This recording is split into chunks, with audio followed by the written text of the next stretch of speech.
বড় সবাইকে যথাস্থানে প্রণাম এবং ভালোবাসা রইল।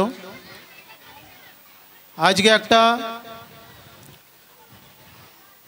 খুবই সুন্দর দিন, রবীন্দ্রনাথ ঠাকুরের জন্মদিন, সেই জন্য অনেকটা আনন্দের বিষয় এবং আমাদের জন্য একটা দুঃখের বিষয়ও।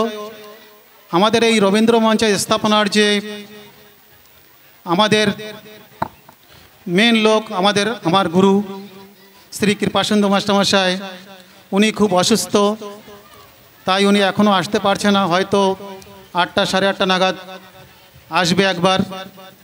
তাই আপনাদের সবার কাছে আমার করজোরে প্রার্থনা, ওনার জন্য যে আপনারা একটু ভগবানের কাছে প্রার্থনা করবেন, উনি যেন আরও কয়েকবার আমাদের এই রবীন্দ্র জয়ন্তী দেখে যেতে পারে।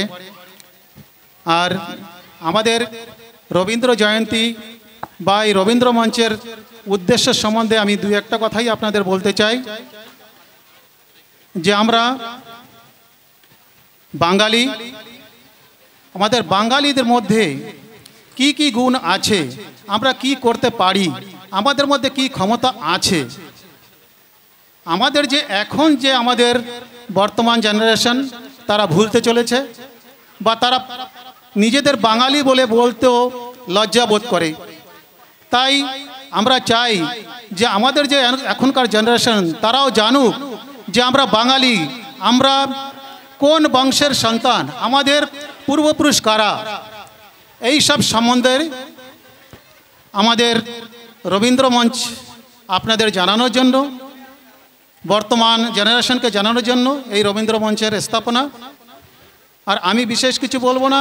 আমাদের এই পরবর্তী অনুষ্ঠানে আমাদের রবীন্দ্র মঞ্চের সমস্ত সম্মানীয় সদস্যগণ এবং সংরক্ষকগণ এবং যারা যারা প্রোগ্রামে পার্টিসিপেট করছেন, তারা আপনাদের বিস্তারপূর্বে আপনাদের সব কিছু বুঝিয়ে দেবে, আপনারা জানতে পারবেন। তাই আপনাদের কাছে বিশেষ করে অনুরোধ, আপনারা সবাইকে আমরা যে বাঙালি, সেই বাঙালি হয়ে গর্ব যেন অনুভব করে, সেই কথাটুকু সবাইকে বলবেন। ধন্যবাদ। দাদাকে অনেক অনেক ধন্যবাদ। মানব মন বড়ই বিচিত্র, বিচিত্র পথে তার যাত্রা। এই মানব মনের বহুদা বিস্তৃত শাখা প্রশাখার অবাধে বিচরণ করেছিলেন আমাদের কবিগুরু রবীন্দ্রনাথ।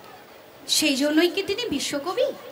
হ্যাঁ, তিনি আমাদের জীবনের সুখ দুঃখ, আনন্দ বেদনা সব যেন অনুভব করতে পেরেছিলেন। বাংলা সাহিত্যের তিনি ছিলেন একটি মালা। কচি কাচার দল মায়ের আঁচল ছেড়ে এই মঞ্চে আসছে নৃত্য পরিবেশন করতে। হারে রে রে রে রে আমায় ছেড়ে দে রে দে রে। নৃত্য পরিবেশনায় দিব্যা, অর্পিতা, বংশিখা, অঙ্কিতা, তনু, সুচন্দ্রা, পরি ও রেশমি। আপনারা সবাই করতালি সহযোগে আমাদের শিল্পীদের, এই ক্ষুদে শিল্পীদের উৎসাহ বর্ধন করুন। ধন্যবাদ।